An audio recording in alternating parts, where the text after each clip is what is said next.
When it comes to the fight against insurance companies, large corporations, and the healthcare industry, injured victims are always the underdog. But that doesn't worry us. At Messa and Associates, we're an injury law firm from Philadelphia, and we come to fight. Our clients know that they've got representation with a chip on its shoulder, and it's the same chip that makes Philly the toughest city in the country. Call 215-568-3500 or visit us online at messalaw.com. Messa and Associates, the toughest injury firm in Philadelphia.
EAGLES, Eagles.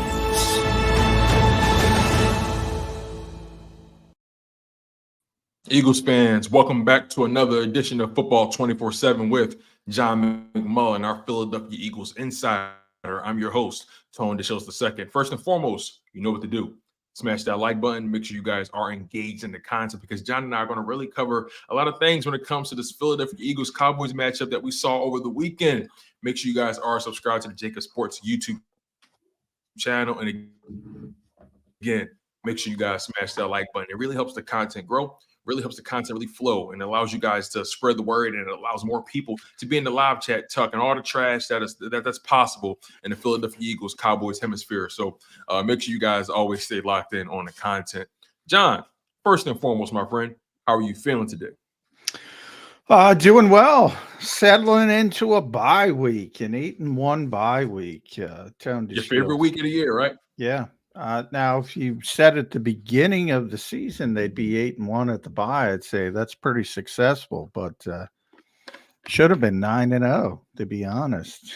Well, I mean, did you actually? As a journalist, I don't know how much you get into predictions, but at the bye, did you have them being 8-1? No, I didn't think they would be 8-1 at the bye. I thought there would be a few more hiccups this season. Making all the changes, not only personnel wise, specifically defensive, the 5 defensive starters, but the coordinators. I thought there would be more hiccups. So I would say all in all, it's been more positive than expected from my standpoint, at least. Okay, sounds good. Yeah, the Philadelphia Eagles, they definitely keep you busy.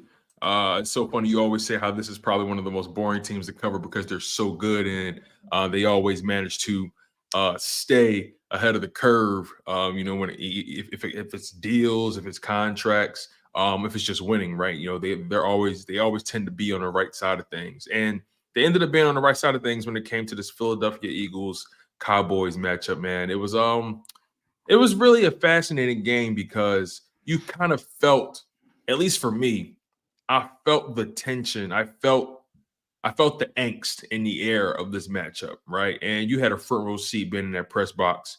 Let's just get a quick overview from you. What were some of your takeaways and observations from that matchup on Sunday? I thought the Eagles played a really good game through 3 quarters and then kind of fell apart in the 4th quarter and kind of, to be honest, let off the hook a little bit by poor situational football by the Dallas Cowboys on that last drive. I mean, they had been talking about it all week. They had a 1st and 5 at the 6-yard line with 27 seconds left. Right. 4 chances to win the football game in a game where the Eagles could not cover CeeDee Lamb. and they end up going backwards from the 6 to the 11 to the 22 to the 27, and then they throw the football short of the goal line in a desperation situation.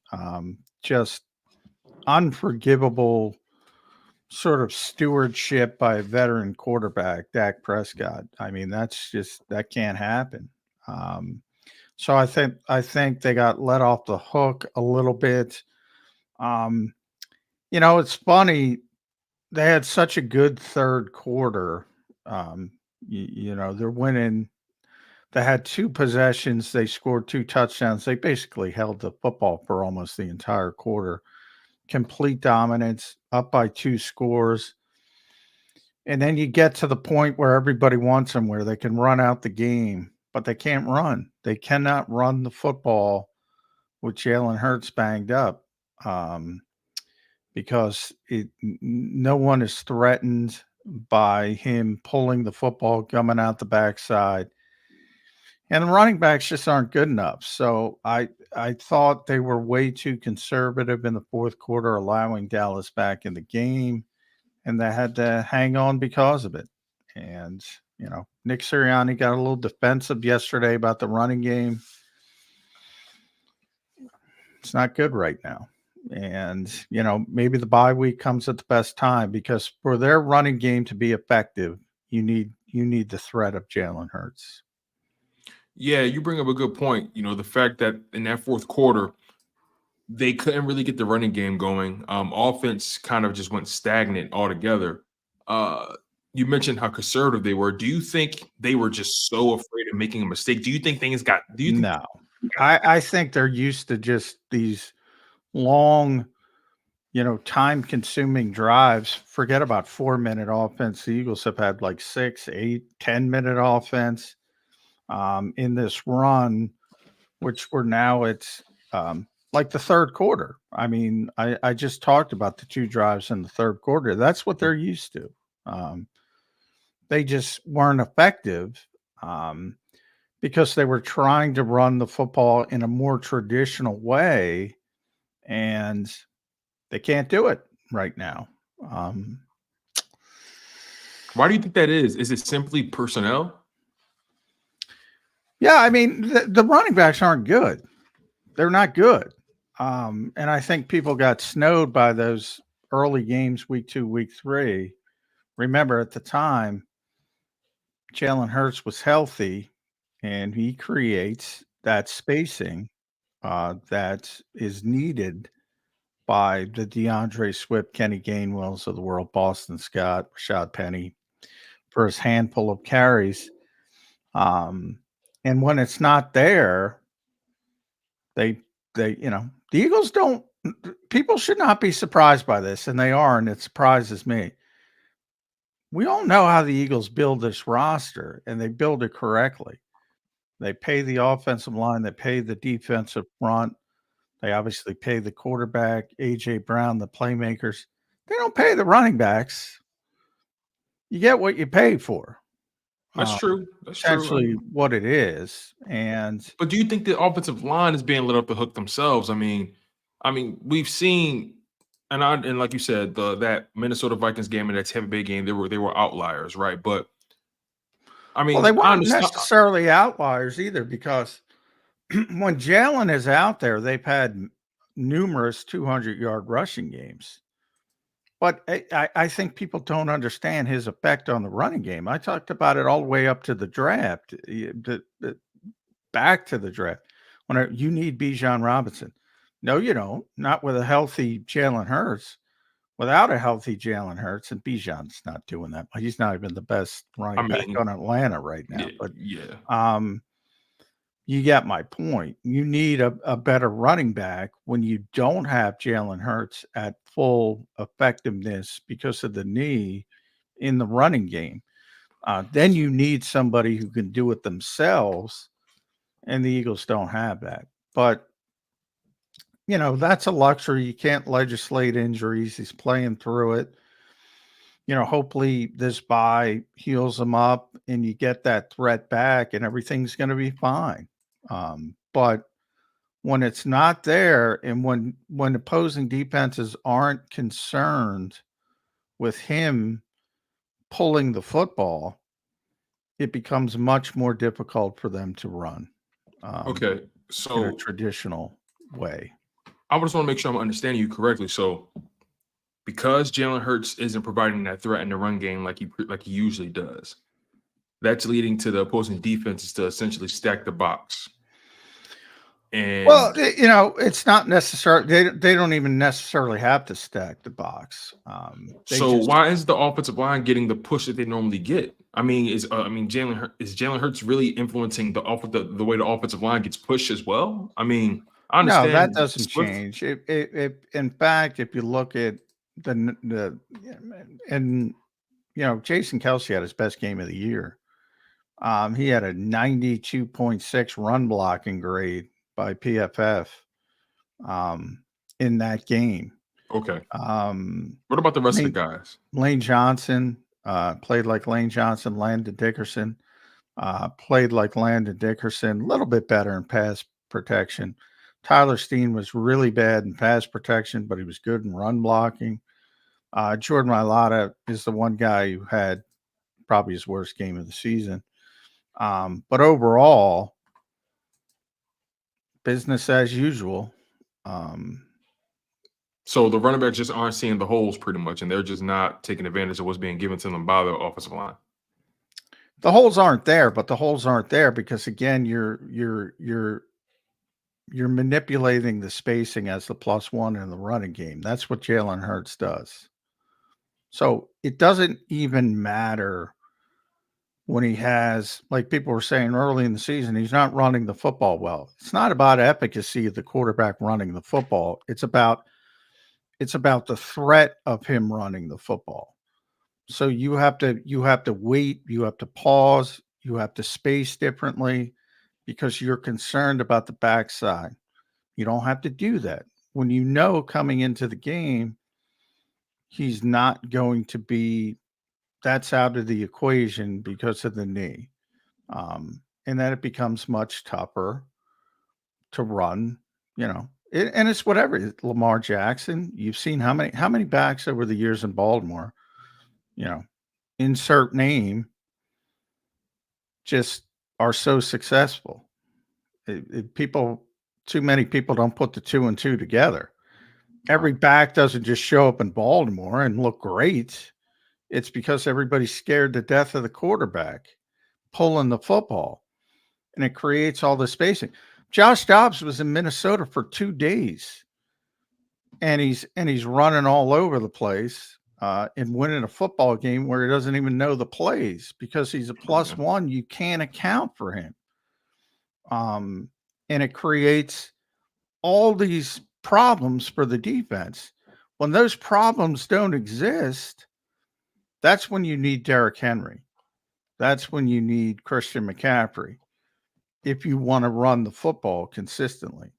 The Eagles don't have that, obviously. And they made a conscious decision. And by the way, they're right. You don't want to spend money at that position, especially when you have the quarterback. But until the quarterback gets up to speed health-wise, and that's back in your offense, you can't sit there in a 1-score game and that final possession, Tone, was the final Eagles possession before the Cowboys got the ball with a chance to win. It was DeAndre Swift. I'm looking for it exactly. DeAndre Swift off left tackle for 2 yards. DeAndre Swift off right end for 1 yard. And then you have 3rd and 7, and you're trying to run the timeouts and do all that kind of stuff. And it's DeAndre Swift up the middle for -2 yards. That was, the play AJ hit him. That was your 3 plays. Nothing negative. Okay. And hey, God bless him. Every week, Seth's like, run the ball, run the ball, run the ball. You can't run the ball if the quarterback's not healthy because nobody's scared. Nobody's scared of these running backs. And Understood. when they know you're trying to run the ball, and They're it's loaded up. ironic because the one game they lost, they should have run the ball. And it's a very fine line. They should have ran the ball against the Jets and punted because Zach Wilson's the quarterback, and you can play it safe. In this game, they should have threw it to try to win the game because you don't want to give the ball back to the Cowboys. Now, ultimately, they persevered because the Cowboys went reverse, but they lucked out a little bit. Let's be honest. Absolutely. And one situation that stands out to me, I felt like everything was pretty much going according to plan until that 3rd and 3 call. By Brian Johnson and those guys. I mean, you ran the ball 2 times in a row, and you got yourself in a 3rd and 3 situation. In my mind, especially if you're trying to kill that clock, and you have a 2 possession lead, I would have ran the ball again at 3rd and 3. And if I get myself, getting it though, you're not getting it. Okay, I mean, you could do it with the RPO if Jalen's healthy, and that's. I guess my point is, you know what? I guess my overall point is 3rd and 3. You go for a shot play. Was that the best play call you could have drawn up in that situation? I think not. I don't know if AJ Brown on the outside is in man-to-man coverage, especially the year he's having. I don't know if that's a shot play as much as, bad throw. And Nick said AJ didn't see it in the lights as well, so it probably looked worse than it really was. But anytime AJ Brown's got single coverage on the outside, I don't think it's a bad play to throw him the football. No, I don't think it's a bad play to throw AJ Brown the football. I think that like throwing a deep ball in that situation, you only need 3 yards. So my mindset is, I mean, get AJ in a slant or RPO situation, something other than that. I mean, to me, that was just... people are assuming that, you saw the touchdown to Devontae Smith. Was that, that was a far more difficult throw, and that was a dime. Yes, it was down the field. Yes, it was.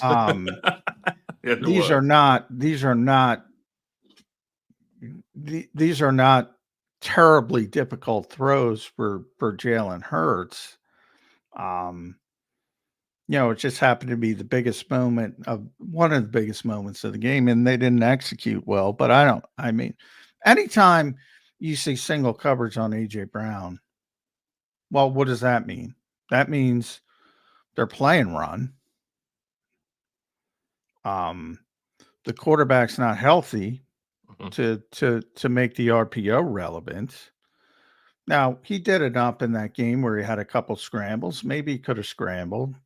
We'll never know.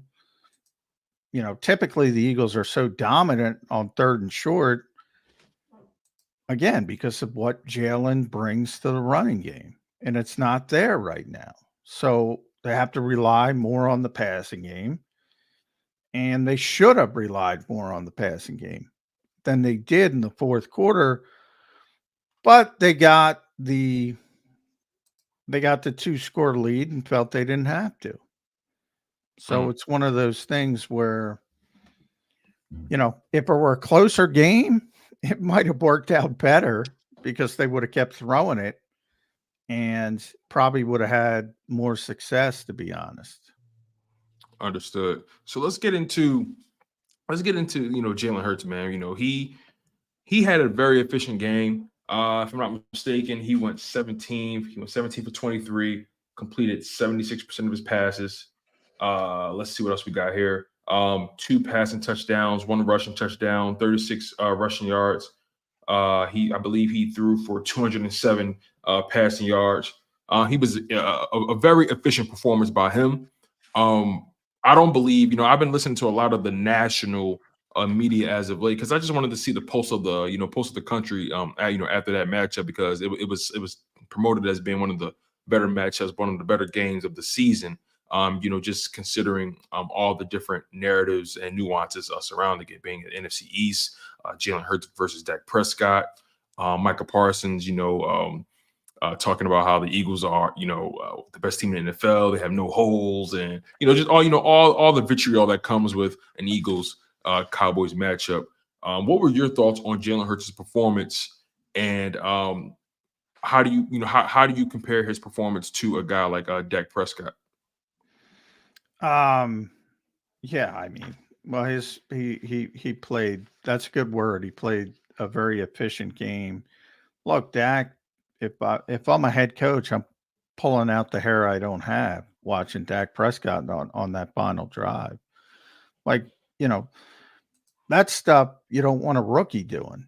Delay a game, at the end of the game. And this is a guy with a history. Remember the playoff loss against San Francisco when he's trying to spot the ball. They're trying to run up and get one more play. He's trying to spot the ball. He's a veteran quarterback. He's got to know the official has to spot the ball, and he uses up a couple seconds they don't have. This stuff's been going on for years. And on the other side, you have Jalen Hurts and how calm he is and how steadfast he is. And yeah, but you're talking about numbers. Nick Sirianni talked about it. These stupid things. People look at these stupid things, the box score. Dak Prescott threw for 300 blah blah yards, and Jalen Hurts. Jalen Hurts was calmly leading his team to a 2-score lead with 130 passer rating. And he's got to come back. He's got to throw the football all over the place.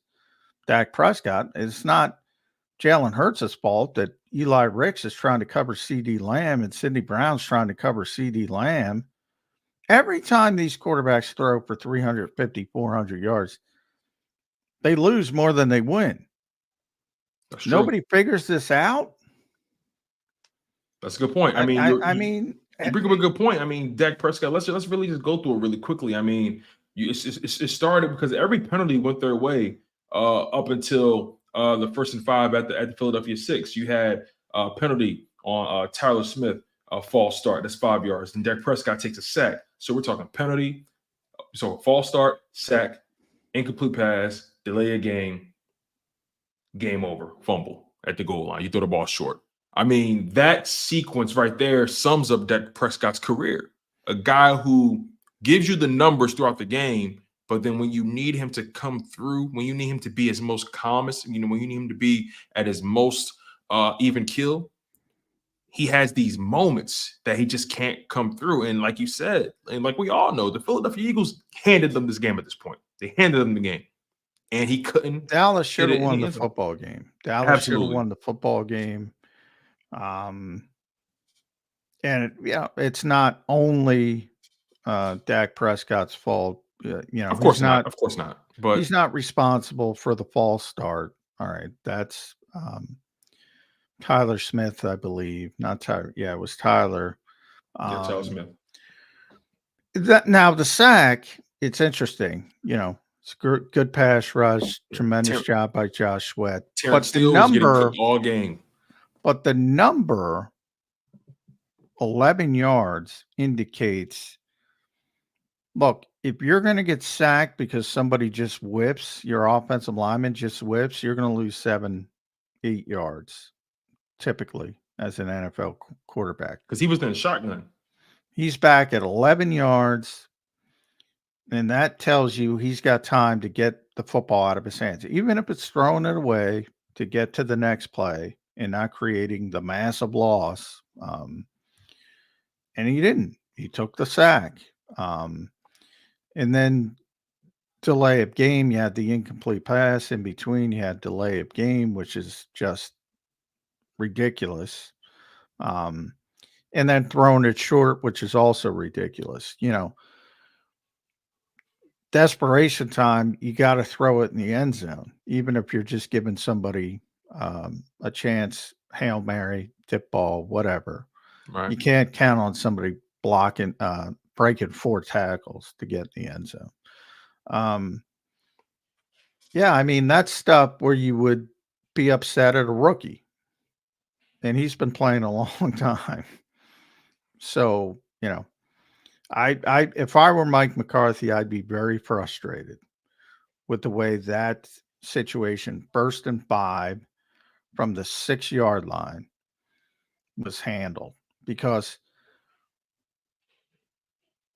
Sidney Brown and Eli Ricks were thrown out 8 times between them in the game.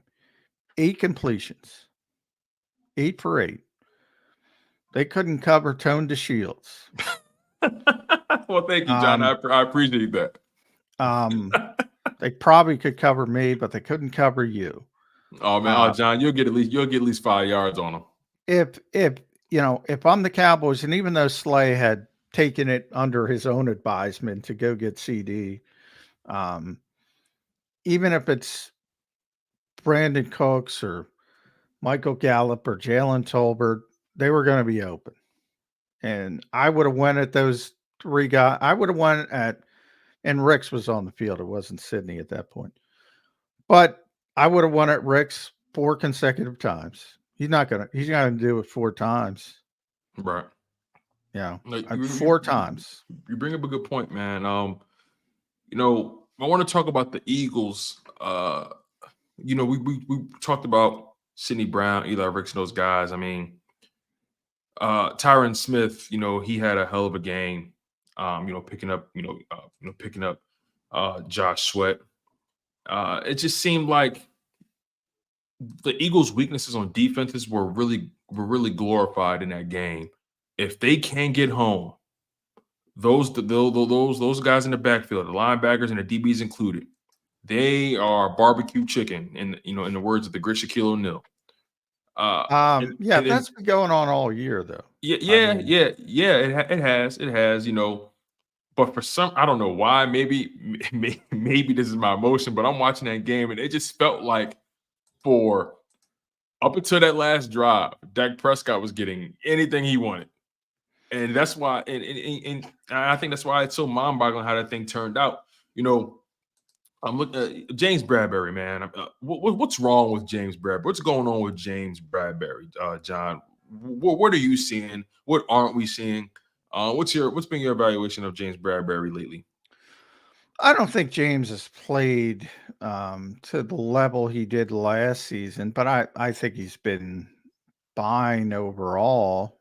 I don't think it helped him moving into the slot for the short time he did. I don't think that was a wise decision. He had a big 4th down stop on Jalen I think Tolbert. It was Tolbert. I mean, if Dak makes the right read, Ferguson is right there streaking up the field wide open. Yeah, I mean, I don't think Bradbury or Slay are the problem here. Even though neither, I thought Slay had a good game, but he hasn't played to the level he typically does. And Bradbury was an All-Pro for the first time, so it was probably a little bit specious to expect that again. But those guys aren't the problem. The problem is the inside of the field. And the Eagles need Bradley Roby back, and he's going to be back in Kansas City. And they need Kevin Byard to get more comfortable with this defense. And, probably going to be Zach Cunningham and Nick Morrow at linebacker. And it's not great, but hopefully it calms down a little bit. And Reed Blankenship played really well after his worst game against Washington. Yeah, Reed had a tremendous game. I thought he was the best Eagles defender by the eye test. And I said, yeah, I'm interested to see what PFF says. Yep, 91 grade. Highest grade of his career. One of the highest grades of any defender this week. He had a really good game. Other than that, it wasn't good. And the Slay was pretty good, as I said, but particularly Bayard, who is still learning, Ricks and Sidney Brown. Who had the worst grade on defense, and amongst the DBs and linebackers? Who had the worst grade? Ricks. Rick's got a 32.8. To give you an indication, Reed got a 91.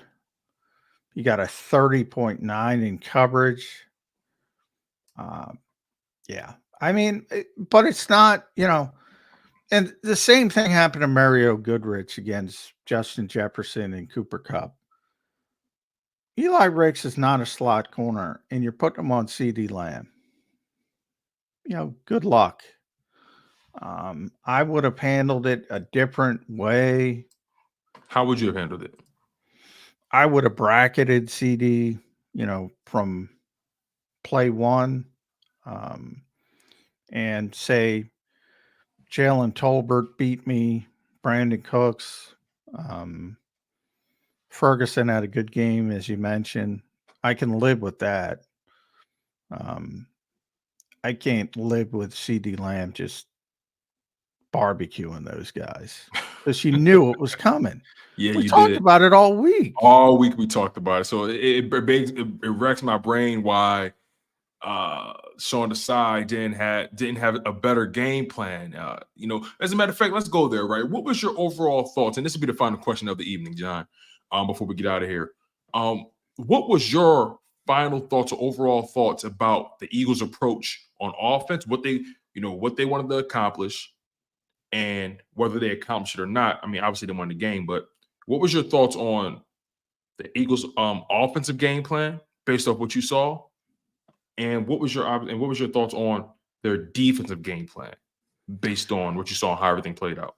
I thought the offensive game plan was very good for 3 quarters and then kind of fell apart in the fourth. And I think the defensive game plan was pretty flawed for the entire game.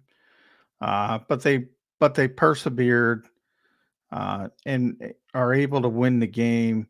Offensively, I think it's ironic because, that's what everybody wants, right? It's like, oh, they throw the ball too much. And then the minute, because they have the 2-score lead, so that's where everything gets skewed. And they only end up throwing the ball 23 times, and they end up running it. They end up running it 33 times. 33 times. So 23 times with the running backs, but 33 times total, yeah. Yeah, and people want, they got to run the ball. They got to run the ball. They got to run the ball. I was pretty overall happy with the distribution, though, overall for that game. I was not, because I don't want Jalen Hurts throwing the ball 23 times. If he threw the ball 33 times and they ran it 23 times, they probably win pretty easily because they're probably throwing it in the fourth quarter and they're getting some first downs, and you limit Dallas touching the football. But you say all the time, games, depending on if you're down or if you're up by 2 scores or whatever, that can strongly influence how many times you run it past that ball. Well, that's, everybody asks me that question every week. What's the run pass ratio going to be? And I tell everybody every week. They win or did they lose? Tell me who's winning in the fourth quarter. Here's what you saw. Eagles were winning, heavy run ratio. Yeah, because Jalen Hurts and Dak Prescott, their passing numbers were pretty on par up until Dak Prescott and those guys got down. Well, yeah, and then the opposite part of that is, 374 yards by Dak Prescott. Well, that's because he's losing by 2 scores, so he's got to chuck the ball all over the place, and they only ran it 21 times. Yep. It's pretty straightforward, actually. Yeah, I'm amazed how many people don't see that on a week-to-week basis. I mean, if you're behind, you're going to throw a lot. And if you're winning, you're going to run more. That's just how it works. Yeah. I got to sneak one last question, then we're out of here, John, I promise. Like I said, the national media has kind of been turning this Cowboys loss into like a consolation prize all across the board. And you would have thought, the way everyone's talking nationally, that the Philadelphia Eagles lost the game. You would have thought that somehow, some way, Dak Prescott and those boys staged a miracle comeback. when in reality they failed ultimately at the end of the day. They lost the game. Yet you hear people saying Dak, Dak has shown us that he can show up in these big moments, and actually he didn't because they didn't win the game. So what's your thought process when you hear the national narrative about the outcome of this game? Don't hear it. That's exactly how it was supposed to be, right? You avoid it. Yeah, I honestly don't even know who you're talking about or what you're talking about, because I mean, that's no offense to anybody. I just No, I hear you. You're very focused. Your tunnel vision with the job. I totally get it. Yeah, I don't really. Well, let me frame it this way then, right? Again, like I said, the narrative has been Dak Prescott has, he played one of his best games of the season. Dak can't play any better than that. The Cowboys should feel really good about this loss. You can't feel any better about a loss than the one they experienced.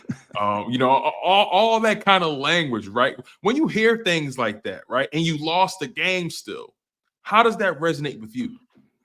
I don't think that's the way the Cowboys feel.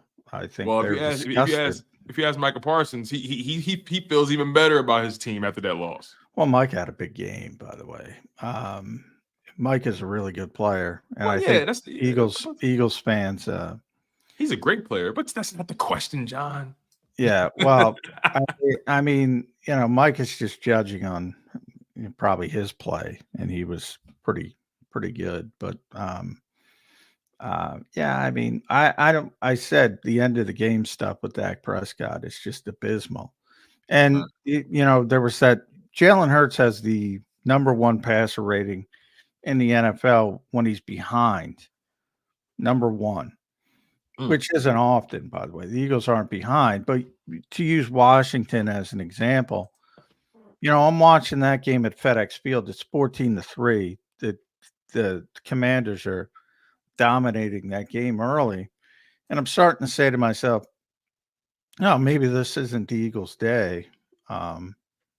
Maybe Washington's gonna win this football game, and the Eagles get the ball back, and Jalen goes down the field, and they score, and it's 14-10. I'm like, all right, yeah, they're not going to be able to hold up against this. And they actually played a little bit better than I expected, Washington, but ultimately they did falter. He's got the best passer rating in the NFL when trailing. Dak Prescott is number 32 in the NFL when trailing. Wow. There's 32 teams. That's quite a dichotomy. That is a hell of a stat right there. Can you say that one more time, John? Yeah, when trailing, Jalen Hurts has the best passer rating in the NFL for any quarterback. And again, he's not trailing much, but when they do trail, he tends to respond almost immediately. And Dak is number 32 when trailing. Wow. And, that's a problem. That's a problem. Yeah, if I were a Cowboys fan, I would be very disappointed in such a veteran quarterback, his lack of mastery of situational football. I would be very, very disappointed in that. Well, the good thing about the Philadelphia Eagles, they don't really have that problem with Jalen Hurts. One thing I'll say about him, and we'll end it with this, he's a guy that always seems to understand the assignment, a guy who always has the full pulse of his team and always just seems to be calm, cool, collected in a blizzard, calm, cool, collected in a sandstorm, calm, cool, collected in a hurricane. Now, he is a human being. He made an atrocious play against the New York Jets, and that's the only thing he did, but he's human, and things like that happen. Yeah. He's human, like you said. But for the most part, that man can knit a sweater if a tsunami was coming right at him.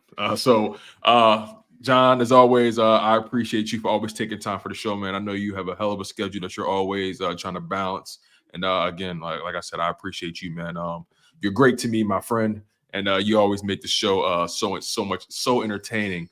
With the way you approach the game and the way you view the game, man. Very practical, very objective, and you kind of ground me whenever I'm feeling overly emotional about this game that I love so much. So, John, thank you so much. Eagles fans, make sure you guys smash that like button. Make sure you guys always stay engaged and subscribe to the JAKIB Sports YouTube channel. You guys are locked in on Football 24/7 with John McMullen, and I was your host, Tony DeShields II. We'll see you next time.